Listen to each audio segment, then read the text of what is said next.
अस्सलाम वालेकुम। News and views में मैं हूँ नाहिद अख्तर और स्टूडियो में मेरा साथ देंगे हनीफ साबिर साहब।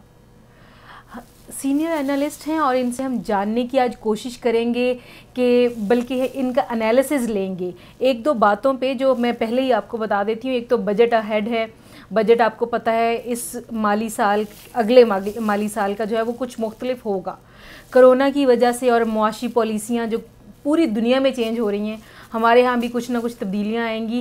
कल एक इजलास हुआ है, अहम इजलास हुआ है वज़ीर आज़म की ज़ेर सदारत। उसमें कुछ फ़ैसले भी हुए हैं, कुछ निशानदही की गई है कुछ चीज़ों की, कुछ आगे आने वाले मसाइल की, उस पर बात करेंगे। उसके अलावा करोना के बारे में भी कल राब्ता कमेटी का इजलास वज़ीर आज़म की ज़ेर सदारत हुआ है, उसमें भी कुछ मसाइल बताए गए हैं। उसके बाद वज़ीर आज़म पाकिस्तान ने सहाफ़ियों से गुफ्तगू की है। उन्होंने कहा है कि कोरोना की सिचुएशन किस तरह है मुल्क में और आने वाले दिनों में कैसे हो सकती है और हुकूमत क्या चाहती है, क्या कर रही है, क्या इक़दामात उठाए जा रहे हैं, इस पे बात करेंगे। और सबसे आखिर में हनीफ साबिर साहब से हम पूछेंगे इनकी, क्योंकि नज़र है इंटरनेशनली भी और पिछले वबाओं के जो गुज़रे हैं अदवार, उस पे भी इनका मुताला है। तो हम इनसे पूछेंगे कि ऐसी क्या प्रैक्टिकल इम्प्लीमेंटेशंस हमारी ज़िंदगी में हो सकती हैं जो चेंजेस ला सकती हैं, जो हमें बचा सकती हैं, जिससे हमारी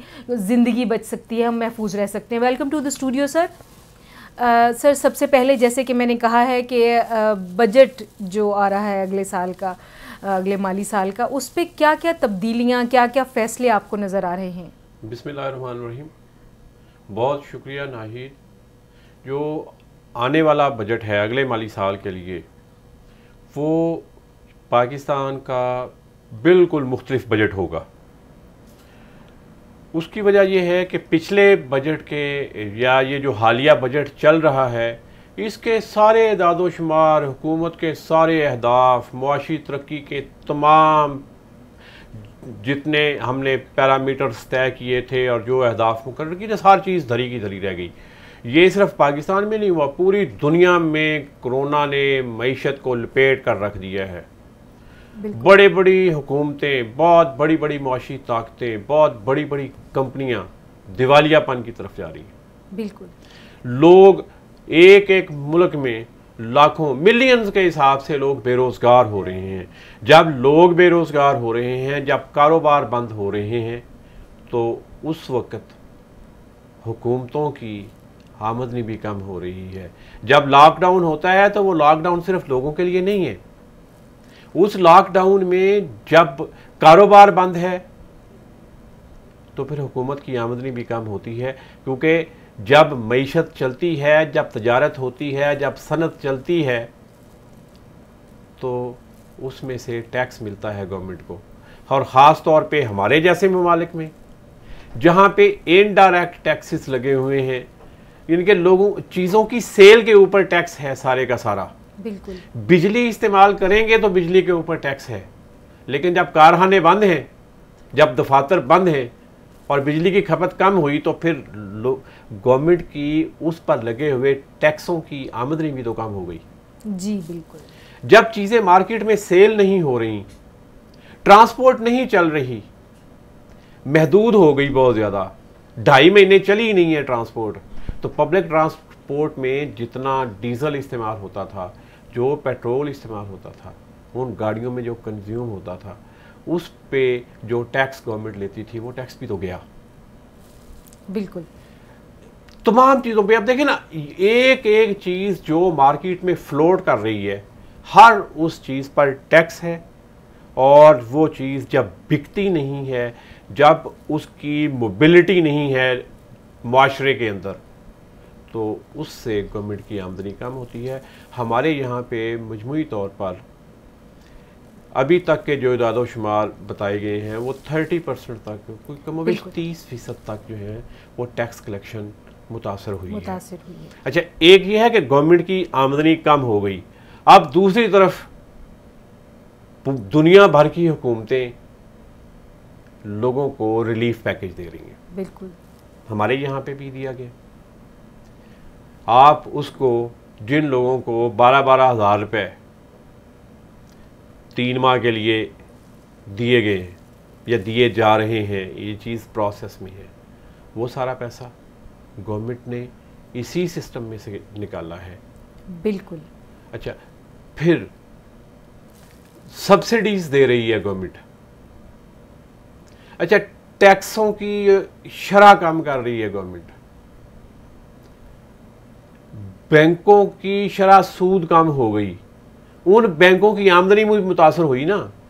उन बैंकों के आगे प्लान्स जो थे कि वो कहाँ कहाँ इन्वेस्ट कर रहे हैं, वो सारे प्लान भी गए कि एक बैंक ने ये किया कि जी हमें ये 10 अरब रुपए की आमदनी होगी इस मद में से, उसकी वो उसकी जो शरह है सूद की या मुनाफे की वो कम हुई और उसकी आमदनी 5 अरब रह गई। तो वो अब जहाँ पे उसने 10 अरब इन्वेस्ट करने थे वहाँ पे 5 अरब इन्वेस्ट हो गए। हमारा प्रॉपर्टी का सेक्टर ऑलमोस्ट बंद हो गया। उसमें आपकी जो रजिस्ट्रेशन फीसों की मद में जो गवर्नमेंट के ख़जाने में पैसे जाते थे वो बंद हो गए। आपकी गाड़ियों की खरीदो फरोख्त बंद हुई, बिल्कुल। उसकी जो ट्रांसफ़र फीसेस थी वो गई। आपने शादी हाल अभी तक बंद है।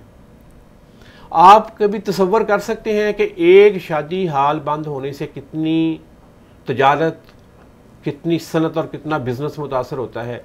ये सिर्फ वो एक शादी हाल नहीं है, उस शादी हाल में सफाई करने वालों से लेके वहाँ पे जो वेटर हैं, बैरे हैं, जो वहाँ पे तवाज़ो करते हैं लोगों को खाना देते हैं, वहाँ से लेके वो देगें बनाने वाले नाई और जो बावर्ची हैं, वहाँ से आप शुरू कर लें, ये बाजे बजाने वाले, ये भांड जो वहाँ पे आके बिल्कुल शादियों वो शादियों से, ये जो हमारे ख्वाजा सरा जो शादियां होती थी तो शादियों के फंक्शन में जाके और शादियों के घरों से जाके वो 10-10, 20-20, 50-50 रुपए इकट्ठे करते थे। बिल्कुल। वो तमाम लोग अब ये एक तरफ को जाएगा कपड़े के कारोबार तक, बिल्कुल, उन लोगों तक, उन खवातीन तक, उन लड़कियों तक जो देहात में, छोटे शहरों में, बड़े शहरों में घरों के अंदर बैठ के सिलाई कढ़ाई का काम करती थीं, वहां तक पेनिट्रेट, वहां तक ये चीज पेनिट्रेट हुई। ये दूसरी तरफ पेनिट्रेट हुई चावल की तो काश्त और फरोख्त के बिजनेस के साथ। ये इसकी हमारे गोश्त की फूड इंडस्ट्री पूरी की पूरी इसके साथ मुतासर हुई। उन शादी हालों में जो नान बिकते थे, वो जो नान बाई नान बनाते थे और जो वहां पे आटा गूंदता था और जो रोटियां लगाता था, वहां तक ये चीज मुतासर हुई। मैंने सिर्फ एक आपको बिजनेस बताया है कि ये किस तरह इंटीग्रेटेड है, इंटरकनेक्टेड है और किस तरह मुतासर होते हैं। हर बिजनेस इसी तरह दूसरे बिजनेस के साथ जुड़ा हुआ है। हर जगह पे टैक्सेस जो गवर्नमेंट लगाती थी और वहां से कलेक्ट करती थी, वो सब जगहों पे थोड़े करके वो टैक्सेस सारे खत्म, उसकी कलेक्शन खत्म हो गई। अब गवर्नमेंट ने अगले साल में क्या करना है कि अगला पूरा साल चलाने के लिए गवर्नमेंट को पैसे चाहिए। बिल्कुल, गवर्नमेंट ने तनख्वाहें भी देनी है, गवर्नमेंट ने इदारे भी चलाने हैं, गवर्नमेंट ने पूरा निज़ाम हुकूमत चलाना है। बिजनेस नहीं चल रहा। कोरोना पूरी दुनिया के बिजनेस को खा गया। ये इंसान की बेबसी है। बिल्कुल, कि जो आपने इतनी सदियों में जाके एक सिस्टम डेवलप किया, नई टेक्नोलॉजीज डेवलप की, सारी की सारी हर तरह का बिजनेस तरह का तरह रह गया। हू का आलम है दुनिया की मार्केटों में। हमने ऐसे में क्या किया जाना चाहिए, क्या क्या क्या अच्छा, इसमें जो कल इजलास हुआ ना, उसमें दो चीज़ें प्राइम मिनिस्टर ने एडवाइस की। एक तो ये कि ताजरों और सनतकारों को और बिजनेस कम्युनिटी को आप मज़ीद रिलीफ दें अगले माली साल में, ताकि वो बिजनेस कम्युनिटी जनरेट कर सकें और बिजनेस मोबिलिटी लेके आए। क्योंकि बिजनेस चलेगा, इंडस्ट्री चलेगी तो तभी लोगों को रोजगार मिलेगा। बिल्कुल, और तभी पैसा मार्केट में आएगा, और जब पैसा खर्च होगा और मोबिलिटी आएगी तो फिर गवर्नमेंट को उसमें से टैक्स मिलेंगे। exactly. लेकिन दूसरी तरफ ये एक तवज्जो दिलाई। अब गवर्नमेंट जब फैसिलिटेट करती है लोगों को, ख़ास तौर पे सनतकारों और ताजरों को जब रिलीफ पैकेज देती है, तो उस सारे की एक बुनियाद है, वो एक निज़ाम मुल्क में चल रहा है जिसको सब्सिडीज़ का निज़ाम कहते हैं, रायतों का निज़ाम कहते हैं। लेकिन ओवर द ईयर्स हमने देखा कि सब्सिडीज़ जो हैं वो एक मखसूस तबके तक चली जाती हैं। सब्सिडीज़ में वो दी इसलिए जाती हैं कि आम आदमी को सहूलत मिले, लेकिन आम आदमी तक उन सब्सिडीज़ के उतने फ़वाइद नहीं पहुंचते जितनी मरात और फ़वाइद वो तबका समेट लेता है जिसको एक्चुअली सब्सिडी की ज़रूरत ही नहीं है। जो पहले ही उसमें से बहुत बड़ा माल कमा रहा है, वही उस सब्सिडी को सबसे ज़्यादा अवेल कर रहा है। अब देखिए, अगर बिजली पे गवर्नमेंट सब्सिडाइज करती है जी, एक बंदा 200 यूनिट इस्तेमाल करता है बिजली के अपने घर में या अपने दफ्तर में, दूसरी तरफ वो लोग हैं जो हज़ारों के हिसाब से यूनिट इस्तेमाल करते हैं। उनको, जो ऊपर वाले लोग हैं, बहुत थोड़ी सब्सिडी मिलने से भी फ़वाइद बहुत ज़्यादा होते हैं। आप आटे में सब्सिडी देते हैं तो उसमें भी बड़े लोग फ़वाइद ले आते हैं, मार्केट में उसका कुछ फ़ायदा नहीं होता। यहाँ पे पेट्रोल और डीज़ल की कीमत 3 महीने के अंदर तारीखी कम हुई है। 118-19 से लेके 75 रुपए पे आ गया पेट्रोल जी। डीजल की कीमत आप देखें कहाँ नीचे आ गई। लेकिन क्या इसके फ़वाइद आम आदमी तक पहुंचे हैं? मेरी और आपकी अपनी तो बात छोड़ दें ना, आम आदमी तक पहुंचे हैं जो भूखा मर रहा है, जिसका बिजनेस ख़त्म हो गया, जिसका रोज़गार ही नहीं है, जिसकी दिहाड़ी मारी गई है, क्या उस तक उसके फ़वाइद पहुंचे हैं? कतल नहीं पहुंचे। हमने ईद पे भी देख लिया, अब भी देख रहे हैं। सर, हम हमेशा सुनते आए हैं, जो भी चीज़ लेने जाते हैं तो हमें ये कहा जाता है पेट्रोल बहुत महंगा हो गया है जी, इसकी कीमत चीज़ की इसलिए इतनी ज़्यादा बढ़ा दी गई है। जब 10 रुपए पेट्रोल महंगा होता है या डीजल महंगा होता है तो एक चीज़ की कीमत 4 रुपए बढ़ जाती है जी। लेकिन जब वही पेट्रोल और डीजल 50 रुपए सस्ता हो गया है तो कुछ नहीं होता, तो वो कीमतें वहीं खड़ी हैं। इनके लिए एक मैकेनिज्म वज़ा करने की ज़रूरत है, और ये बात प्राइम मिनिस्टर ने कल की। उन्होंने कहा कि जो सब्सिडीज़ का निज़ाम है इसमें कोई बेहतरी लेके आए, कोई इनोवेशन लेके आए, कोई ऐसी चीज़ लेके आए कि ये फ़वाइद जो हैं आम आदमी तक पहुंच सकें।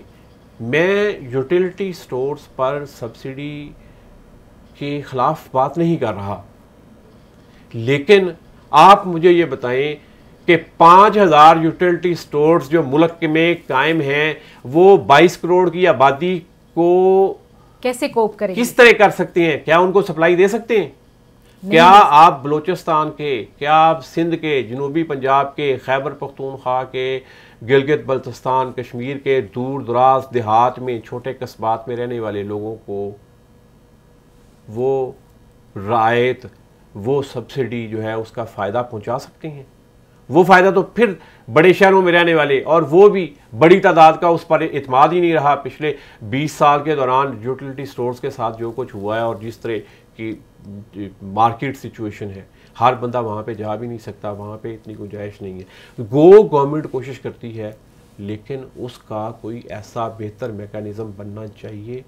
ये फ़वाइद, ये रायतें, ये सब्सिडीज़ जो हैं इनका फ़ायदा आम आदमी तक जाए, और मेरा ख्याल है कि जो माहिरीन हैं उनको इस पर ज़रूर काम करना चाहिए, और यही प्राइम मिनिस्टर ने भी कल बात इसी विजन के तहत उन्होंने बात की है। सही, एक तो टैक्सेस का आपने कहा कि 30% कमी आई है और आमदन भी नहीं है। आपको क्या लगता है जो हमें एड्स वगैरह भी मिली हैं बाहर से कोरोना को फाइट आउट करने के लिए, उससे कोई बजट पे इम्पैक्ट होगा?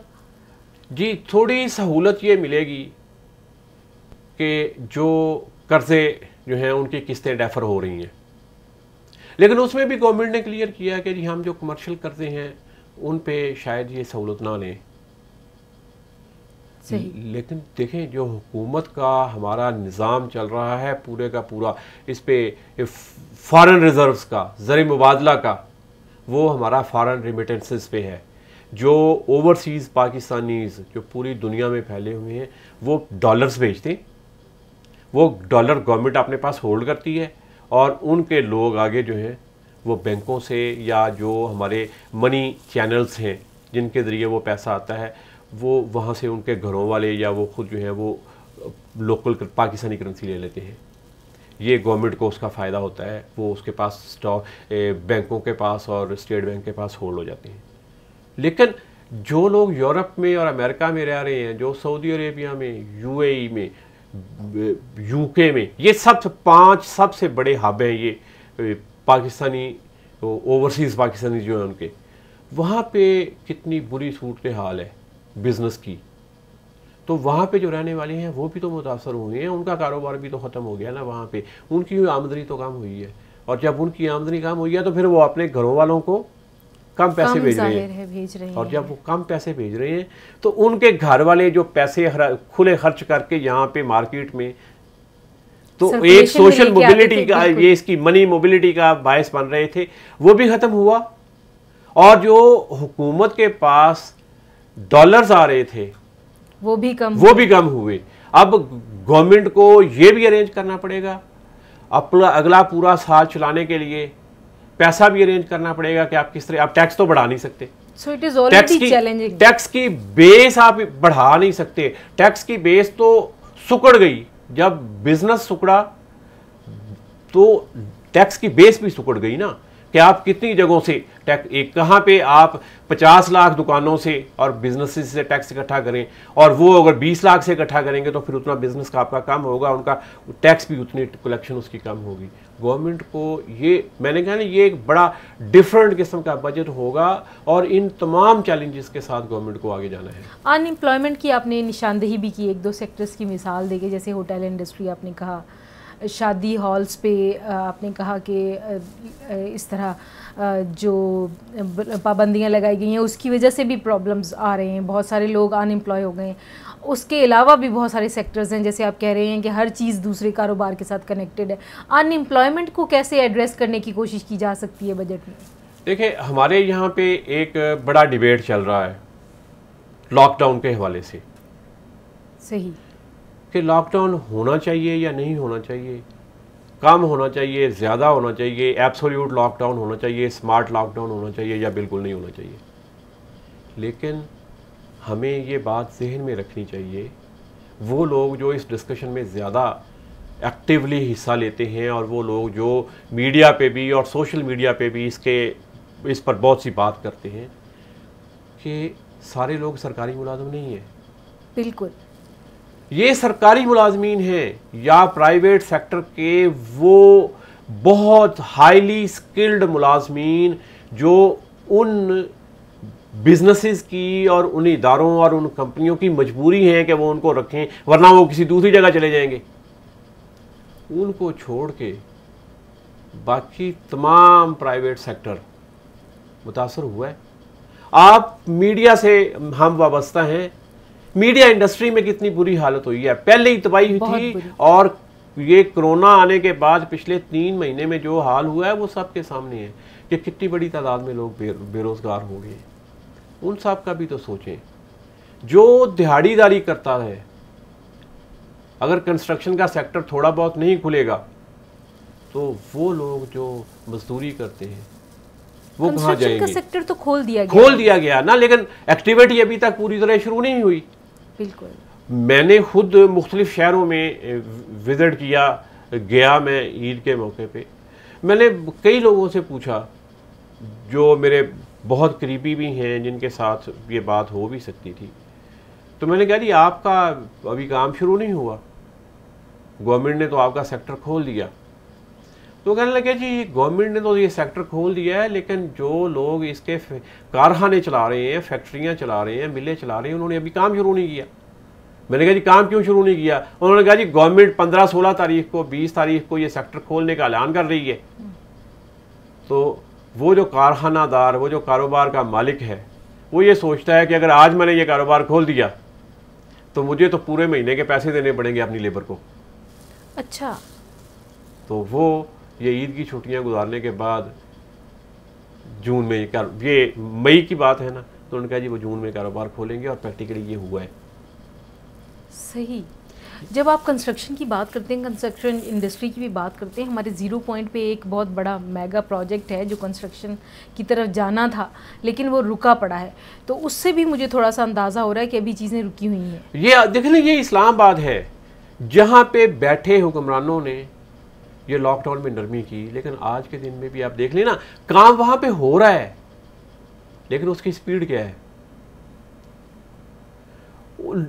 जो वहाँ पे लोग काम कर रहे हैं वो तो इस्लामाबाद के रहायशी नहीं है, वो तो मजदूरी करने के लिए यहाँ पे आते हैं। ये मेजर फैक्टर है। और ट्रांसपोर्ट नहीं चल रही, ट्रांसपोर्ट नहीं चली पूरी तरह। अब जब आप ये एसओपी करते हैं कि जी आप आधी सवारियां बिठाएंगे और फासला रखेंगे, तो फिर ट्रांसपोर्टर्स ने कहा कि जी हम किराया दूना लेंगे। गवर्नमेंट के मुज़ाकरात चलते रहे, गवर्नमेंट कई बातें उनकी मानने पे मजबूर हुई, लेकिन किराए भी बढ़ गए, एसओपी पर फिर पूरी तरह अमल हुआ। भेड़ बकरियों की तरह लोगों को, ये आप बड़ी कंपनियों को छोड़ देना जो मोटरवे पे गाड़ियां लेके जाती हैं और मोटरवे पुलिस उनको रोक लेती है, कुछ था। लेकिन जो छोटे शहरों से बड़े शहरों के दरमियान ट्रांसपोर्ट चल रही है, वहां पे जो सूरत हाल थी वो सबके सामने है, वो मुझे और आपको किसी को बताने की जरूरत नहीं है। बिल्कुल सेल्फ रिस्पॉन्सिबिलिटी, इंडिविजुअल रिस्पॉन्सिबिलिटी हमने उस तरह शो नहीं की जिस तरह शो की जानी चाहिए थी।